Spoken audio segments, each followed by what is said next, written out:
प्रभु तेरी वाणी जीवन की रोटी, नैनों की ज्योति अंधेरा मिटाती।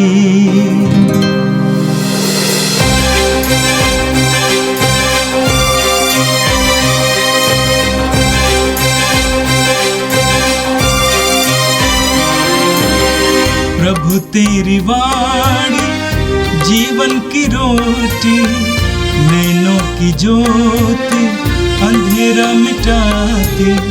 प्रभु तेरी वाणी जीवन की रोटी, नैनों की ज्योति अंधेरा मिटाती। वाणी वाणी वाणी वाणी वाणी पवित्र है, शाश्वत है, जीवन का मन्ना है। 11 अक्टूबर बुधवार।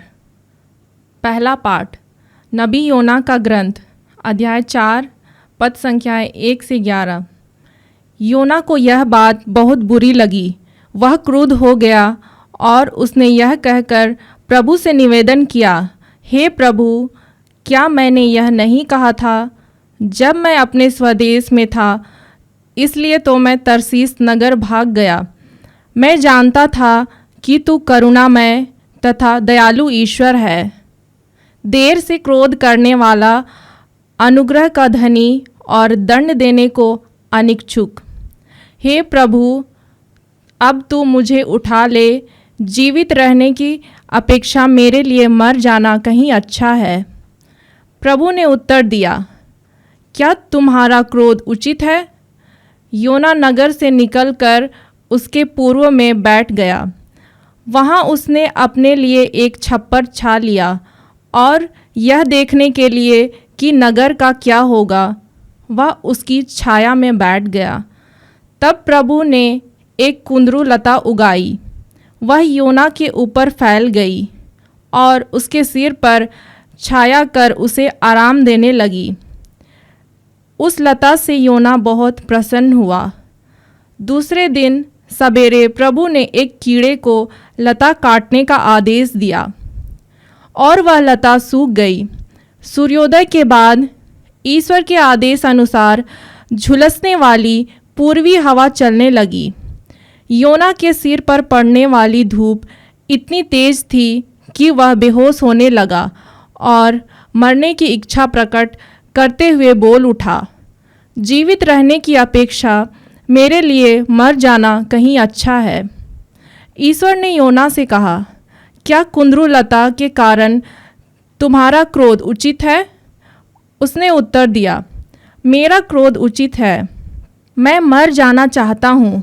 तब प्रभु ने कहा, तुम तो उस लता की चिंता करते हो, तुमने उसके लिए कोई परिश्रम नहीं किया। तुमने उसे नहीं उगाया, वह एक रात में उग गई और एक रात में नष्ट हो गई। तो क्या मैं इस महान नगर नीनवे की चिंता नहीं करूं?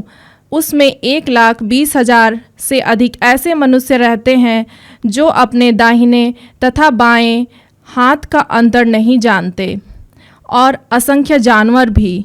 यह प्रभु की वाणी है।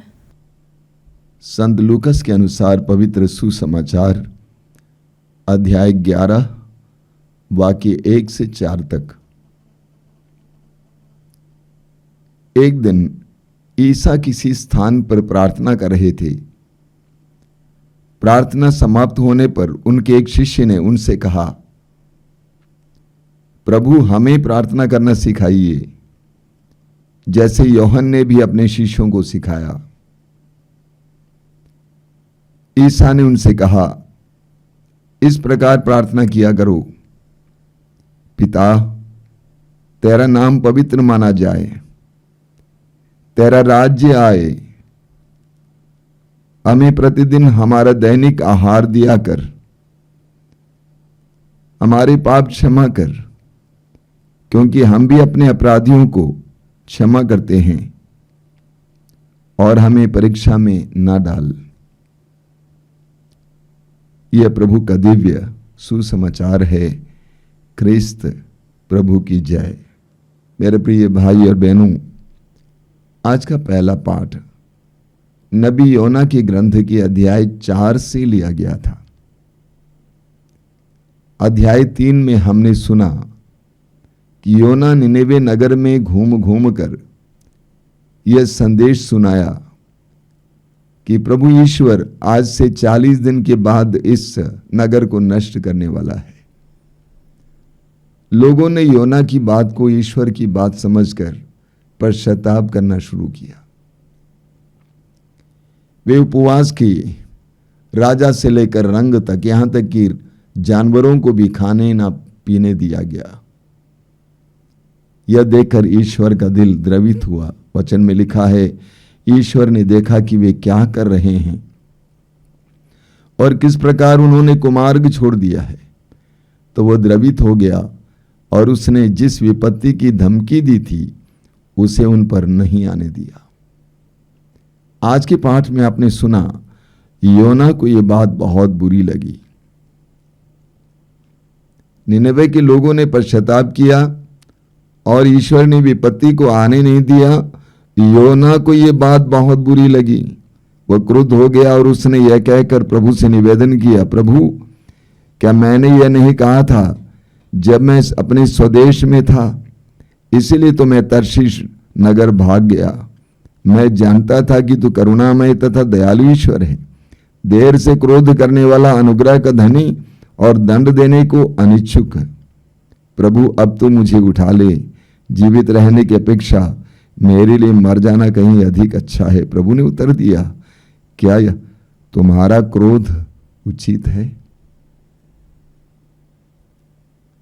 बहुत ही विचारणीय बात है।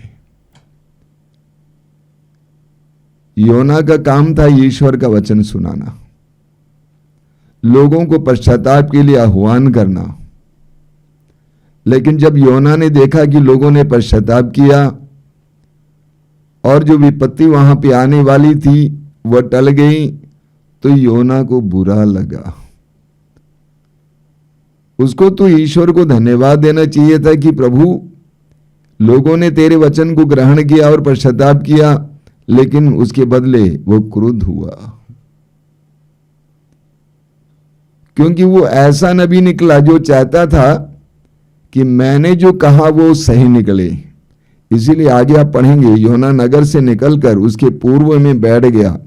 वहां उसने अपने लिए एक छप्पर बना लिया और ये देखने के लिए कि नगर का क्या होगा। वो दूर बैठ गया ये देखने के लिए कि नगर का विनाश कैसे होने वाला है। प्रभु ईश्वर ने उसको एक छोटे से उदाहरण के द्वारा समझाया। वचन में लिखा हुआ है, तब प्रभु ने एक कुंदरू लता लगाई, वह योना के ऊपर फैल गई और उसके सिर पर छाया कर उसे आराम देने लगी। उस लता से योना बहुत प्रसन्न हुआ। दूसरे दिन सवेरे प्रभु ने एक कीड़े को लता काटने का आदेश दिया और वह लता सूख गई। सूर्योदय के बाद ईश्वर के आदेशानुसार झुलसाने वाली पूर्वी हवा चलने लगी। योना के सिर पर पड़ने वाली धूप इतनी तेज थी कि वो बेहोश होने लगा और मरने की इच्छा प्रकट करते हुए उस बोल उठा, जीवित रहने की अपेक्षा मेरे लिए मर जाना कहीं अच्छा है। ईश्वर ने योना से कहा, क्या कुंदरू लता के कारण तुम्हारा क्रोध उचित है? तब प्रभु ने कहा, तुम तो उस लता की चिंता करते हो, तुमने उसके लिए कोई परिश्रम नहीं किया, तुमने उसे नहीं लगाया, वह एक रात में उग गई और एक रात में नष्ट हो गई। तो क्या मैं इस महान नगर निनेवे की चिंता नहीं करूं? उसमें 1,20,000 से अधिक ऐसे मनुष्य रहते हैं जो अपने दाहिने तथा बाएं हाथ का अंतर नहीं जानते, और असंख्य जानवर भी। मनुष्य कैसा होता है, योना के द्वारा प्रकट होता है। हम चाहते हैं कि जैसे हम कहेंगे वैसा हो, और इस प्रकार हम अपने आप को महान घोषित करें और लोग भी हमें महान घोषित करें। निनवे नगर के लोग बोलते, योना ने जो कहा वही हुआ। लेकिन योना ने यह नहीं सोचा कि मेरे कहने से लोगों के जीवन का उद्धार हुआ। उन्होंने पश्चाताप किया, वे विपत्ति से बचे, लोगों पर विपत्ति नहीं आई। ऐसा आनंद योना को होना चाहिए था, लेकिन ठीक इसके विपरीत योना को बुरा लगा। प्रभु ईश्वर ने कहा, इस नगर में कितने ही निर्दोष लोग हैं और कितने जानवर हैं जिनको मैंने बनाया है। उस कुंदरू की लता को तुमने नहीं लगाया था, उसके सूख जाने से तुम्हें कितना बुरा लगा, और इतने सारे लोगों के नष्ट होने से मुझे कितना दुख होता। हमारा ईश्वर एक करुणामय ईश्वर है, दयालु ईश्वर है। वह मनुष्यों की तरह नहीं सोचता है, उसके दिल में हमारे प्रति दया है, क्योंकि उसने हमें बनाया है। वह हमारा विनाश नहीं चाहता है। और आज का सुसमाचार संत लूकस के सुसमाचार के अध्याय 11 से लिया गया था। एक बहुत ही सुंदर प्रसंग है। एक बार प्रभु यीशु एक जगह पर प्रार्थना कर रहे थे। प्रार्थना के बाद वापस आए तो शिष्यों में से एक ने कहा, प्रभु हमें भी प्रार्थना करना सिखाइए।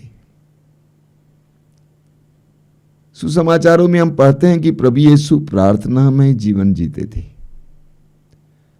बड़े सवेरे उठकर प्रार्थना किया करते थे, भीड़ को छोड़कर एकांत में जाकर प्रार्थना किया करते थे, उपवास करते हुए प्रार्थना किया करते थे, रात को जागकर प्रार्थना किया करते थे।